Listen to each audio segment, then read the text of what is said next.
안녕하세요. 건강과 웰에이징 크리에이터 오렌지장입니다. 자녀의 건강한 정신 발달을 위한 소아정신과 이용에 대한 바른 정보를 제공하고자 합니다.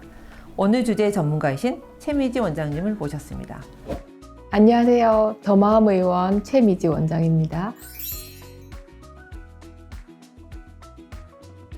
혹시 이게 소아정신과 같은 경우에는 어떻게 보면 성인 정신과 대비해서 이수하셔야 되든가 그런 것들이 혹시 있으세요?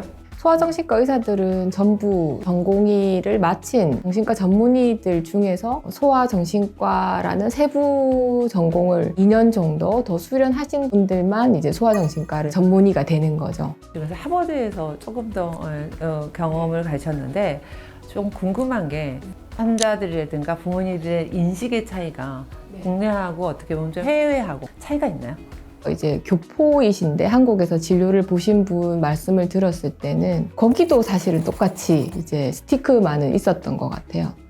옛날에 비해서는 우리나라는 오히려 많이 바뀐 것 같아요. 더 미국보다 더 빨리 변하는 느낌인 것 같아요. 한 4, 5년 전만 해도 진료를 좀 권유하면 많이 망설이시는 경우가 많았었던 것 같은데 최근 한 1년 사이에서는 크게 이제 거부감이나 걱정이나 염려가 좀 덜 하시는 느낌이라고 해야 되나요? 부모님들께서 우려하시는 것들에 대해서 좀 오해가 있거나 그런 거 있으시면 이번 기회에 같이 해결해 주시거나 말씀해 주시면 좋을 것 같아요. 기록이 남는 거와 아이의 증상의 경중을 따질 때 아이의 증상이 치료하지 않아서 남는 그런 여러 가지 문제들이 훨씬 더 크거든요. 그리고 정신과 진료가 약을 먹으면 끊을 수 없다든지 진료 끝이 없다 이렇게 오해하시는 분들이 많은데 6개월에서 1년 정도 충분히 치료하고 나면 아이도 훨씬 건강하게 다시 돌아갈 수 있기 때문에 필요한 시기에 적절히 치료를 받고 종결을 하시는 게 가장 좋은 방법인 것 같아요. 원장님께서 운영하고 계시는 소아정신과에서 어떤 것들이 좀 운영되고 있는지 그것도 좀 소개를 해주시면 좋을 것 같아요. 저희는 이제 약물 치료가 한 절반 정도 되는 것 같고 약물 치료랑 같이 이제 그 심리 상담을 동반을 하죠. 그 진료실에서는 이렇게 두 가지 치료가 진행이 되고 그 외에 이제 특별한 치료가 필요한 아이들이 있는데 그런 아이들은 놀이치료나 언어치료, 인지행동이나 학습치료도 같이 하는 경우가 있습니다. 소아정신과를 지금 방문하는 환자의 유형으로 본다면 어떤 사례들이 좀 될 수 있을까요?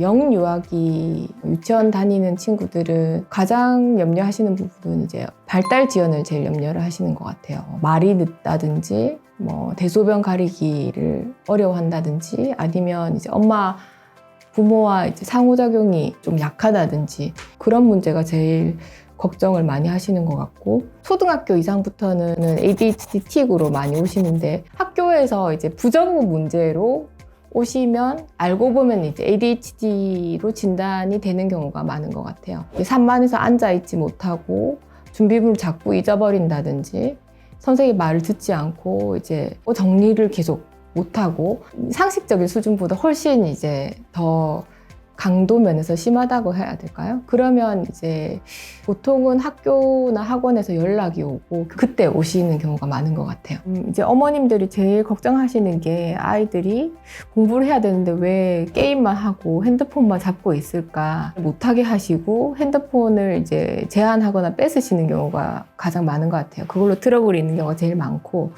왜 그러면 아이가 게임을 많이 하는지 왜 핸드폰을 놓지 않는지 이해를 하시는 게 더 중요하지 않을까. 드러나는 게임을 많이 한다는 현상보다는 그 게임을 왜 하는지 물어보고 이해하고 관심을 가지려는 노력이 사실은 더 필요한 것 같아요. 무조건 하지 말라고 제안하는 것보다는.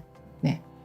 정신질환이라든가 이런 것들을 가지고 내원하시는 환자분들의 단계가 적절한 시기에 지금 잘 찾아오시는 것 같은지. 틱 같은 경우는 구체적인 증상이기 때문에 발견을 못 하시는 경우가 잘 없으신 것 같아요. 근데 아이가 성격 탓이라든지 아니면 아이의 주변 환경이 안 좋아서 그렇다든지 적응의 문제다 이렇게 생각을 하고 넘어가시는 경우가 많으신 것 같아요. 시간이 지난다고 되는 문제가 아니기 때문에 예를 들면 계약하고 3월이 되었는데 아이가 적응을 잘 못하고 친구가 없다면 한 4월 초나 4월 중순이 됐는데도 계속 적응을 못하는 문제가 계속 지속이 된다면 그때는 이제 오셔야 되는 시기인 거죠. 아이들이 방학 때는 좋아지고 학기 시작하면 그때부터 이제 힘들어하기 시작해요. 우울증이 있는 친구들은 3월 개학이면 4월 말 이제 5월이 되면 뭐 되게 자명하게 계속 그 적응하지 못하는 문제가 해결되지 않는 것이 보이고 이제 친구들이랑 같이 못 어울려서 혼자 밥을 먹는다든지 아니면 혼자 밥 먹고 그런 게 너무 고통스러우니까 조퇴하겠다, 이제 배가 아파서 학교를 못 가겠다 이렇게 얘기를 하고 이제 학교를 빠지기 시작하는 경우가 많고,